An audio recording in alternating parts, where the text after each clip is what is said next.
All right, if you've just unboxed your new Axe 3 and connected it up, no doubt you want to start playing around with some tones of your own. The factory presets in this sound amazing, but in this tutorial, I want to show you guys how to make a very simple preset from scratch. So first, let's talk about some of the front panel controls. You've probably noticed these A, B, C, D, and E controls, as well as the navigation grid, the page grid, home, edit, and then the enter and exit controls. So I've brought up an empty preset.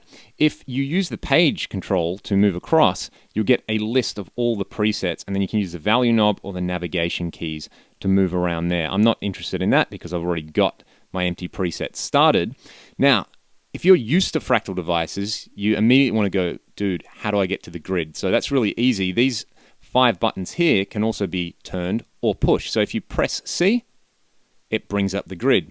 And you can see I've been pretty cheeky. I'm recording my microphone already, so I've already got a few blocks in there. So just try to ignore that for now. That is all just so that I can record this video easily. But in the grid, we want to get our guitar in and out. And you'll notice that there's not the usual sort of input block here. So we have to add our own input block. So use the navigation keys and you can move around.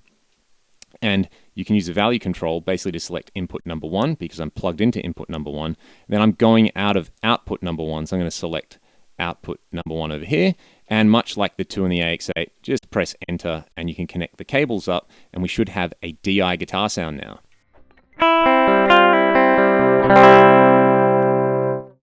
All right, happy days, that's working. What I really like about this new grid, I'm actually going to just change the camera settings quickly. So there we go. Hopefully you can see the grid a bit easier now. Is that if you press the A button down here, it will show you the whole grid, and then I can hit it back to zoom back in. So that's a really handy feature, and that has made the workflow from the front panel so much easier. So first thing we're going to do, we'll just pick an empty block, and we're going to select an amp. So just scroll across, amp number 1, and then of course we want a cab because we're running DI at the moment. I'll select cab number 1. So let's pick an amp. I'm going to hit edit. And you can see that it brings up this whole list of different amps. At the moment, where am I? Oh, the Atomica High. I love the Atomica High model. I'm just going to pick that one and roll with it.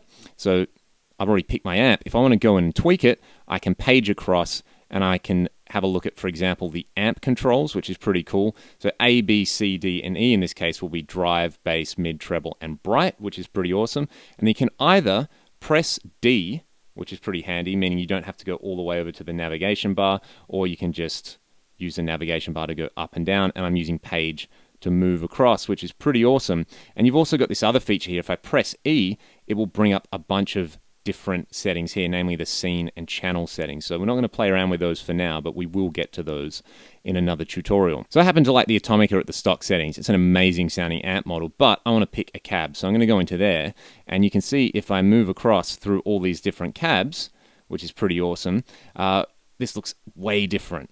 Way different. We've got 4 different cab slots, which you can essentially think of as a mini version of Fractal's Cab Lab. And then if we're on the, say here it says Factory 1, you can select between different factory banks and different user banks, as well as the legacy bank of Axe 2 cabs. Okay, so I want to grab the 4x12, so I'm going to stick to factory bank number 2, which is pretty cool. And you can see I can either just select through them by using the encoder, or I can hit enter and this will bring up a big list. Now there are so many cabs that if I just want to select a 4x12, I don't always want to have to scroll across. And what is included in the Axe 3 is if you press the C button, it will filter out different cabinet types. So just keep pressing it until you get to 4x12. There we go, 4x12. How awesome is that? And then we can either navigate across or scroll. I'm going to go to the 800s because my favorite impulse in the box is in there. Here we go, York Audio Recto Stereo. Here we go, this 4x12 Recto by York Audio. I'm going to select that one. And then I can page across and you can see I have a new sort of preamp menu, which is pretty cool. And I can either navigate up or down there, including the low cut and the high cut. So the low cut I'm going to take to about 80 hertz. That'll do. And I'm pretty much done. I mean, you can play around with the preamp types if you're interested. You can play around with the preamp types if you're interested. I'm not too interested at the moment. We can cover that in another tutorial. And then there is this room level control, which is really cool. The air control you should know from the Axe standard and ultra days, but the room level is really cool. Again, I like to add just a little bit of room, say about 20%, and that is going to take some of that like harshness out of the DI signal. So there we go. We've just used the Atomica at stock settings. I've dialed up a York Audio Impulse. I've set the low cut to 80 hertz, and I've dialed in a bit of room. It sounds amazing.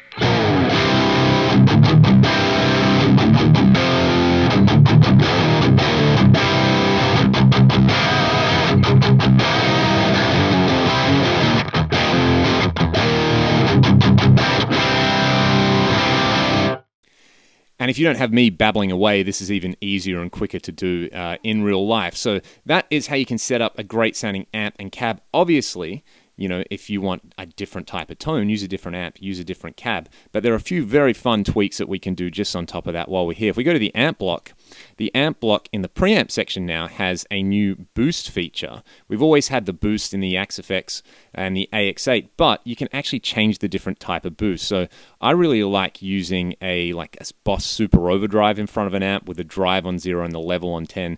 And this is exactly what this boost function emulates. So this is with it off.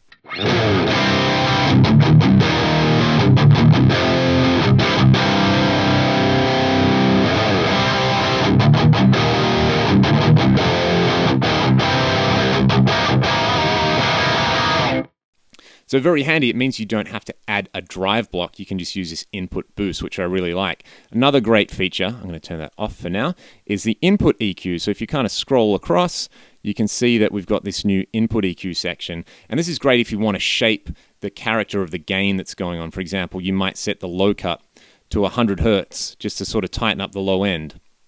And then you might want to add a peaking EQ at about 800 hertz and say add about 6 dB again.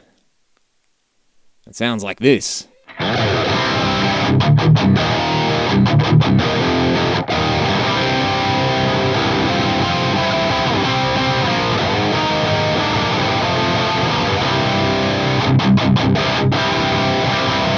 Again, this is all happening in the amp block now. We don't need outboard drives and we don't need outboard EQs. So I'm a huge fan of those functions in there. And as you can see, this is way easier to navigate. It's way more user-friendly, I think, and it's a huge improvement. The amps still sound amazing. The cabs still sound amazing. However, the usability from the front panel on the Axe-FX 3 is it's pretty mind-blowing how easy this is. So that's how to get a great amp and cab sound. We'll do another tutorial very soon where we kind of pimp this preset out and we get a bunch of different effects happening there. But for now, if you enjoyed the video, please hit subscribe because there's going to be heaps more of these kind of videos coming, and I will see you guys all very soon.